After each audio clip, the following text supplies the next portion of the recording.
মাত্র ৪ দিনে সিলেটের হযরত শাহজালাল রহমতুল্লাহর মাজারের দান বক্সে জমা হয়েছে প্রায় ১৭,৫০,০০০ টাকা। মাজারের প্রায় ৭০০ বছরের ইতিহাসে প্রথমবারের মতো জেলা প্রশাসনের উদ্যোগে প্রকাশ্যে অর্থ গণনার ব্যবস্থা করা হয়। গেল ১৮ জুন পুরনো ৩টি ডেক সিলগালা করে নতুন দান বক্স স্থাপন করা হয়েছিল।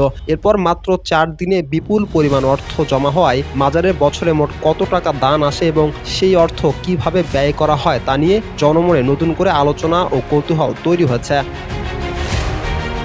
মূলত সিলেটের এই মাজারটি দেখাশোনার দায়িত্ব পালন করেন প্রায় ৩০০ খাদেম পরিবার, যারা নিজেদের ৭০০ বছর আগে হযরত শাহজালালের সফরসঙ্গীর উত্তরাধিকার বলে পরিচয় দেন। জানা গেছে প্রতিটি পরিবার বছরে একদিন করে মাজারে সময় দেন। প্রচলিত নিয়ম অনুযায়ী দায়িত্বপ্রাপ্ত পরিবার দৈনিক আয়ের একটি অংশ মাজার অফিসে জমা দেয় এবং বাকি অংশ নিজেরা গ্রহণ করে। তাদের দাবি, এই টাকা উত্তরাধিকার সূত্রে পাওয়া তাদের আইনি অধিকার।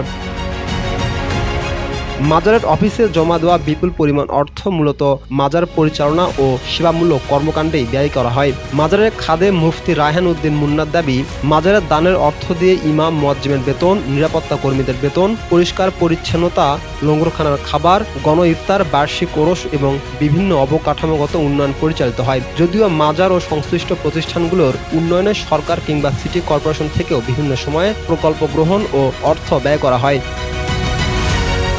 আন্তর্জাতিক সংবাদ মাধ্যম বিবিসি বাংলার এক প্রতিবেদনে বলা হয়েছে, সিলেটের সাবেক জেলা প্রশাসক সারওয়ার আলম মাজার পরিদর্শনের পর অভিযোগ করেছিলেন, মাজারে আসা বিপুল পরিমাণ দানের অর্থের একটি অংশ কিছু ব্যক্তি ভাগাভাগি করে নেন। তবে মাজারের খাদেমরা এই অভিযোগ সরাসরি প্রত্যাখ্যান করেন। পরবর্তীতে মাজারের নামে একটি ব্যাংক হিসাব খোলার উদ্যোগ নেওয়া হয়, যেখানে দানের অর্থ সংরক্ষণের সিদ্ধান্ত নেওয়া হয়। এ বিষয়টি নিয়ে মাজার পরিচালনা কমিটির একাংশের মধ্যেও অসন্তোষ দেখা দেয়। একই সময় জেলা প্রশাসনের উদ্যোগে দান বক্স ও ডেক সিলগালা করে নতুন দান বক্স স্থাপন করা হয়। পাশাপাশি জেলা প্রশাসন ও মাজার কমিটির সমন্বয়ে ১ মাসের আয় ব্যয় হিসাব সংরক্ষণের সিদ্ধান্ত নেওয়া হয়। এই ঘটনার পর সাবেক জেলা প্রশাসককে বদলি নিয়েও ব্যাপক আলোচনা তৈরি হয়। তবে তার বদলির সঙ্গে মাজার সংক্রান্ত উদ্যোগের কোনো সম্পর্ক রয়েছে কিনা তা এখনও নিশ্চিত নয়।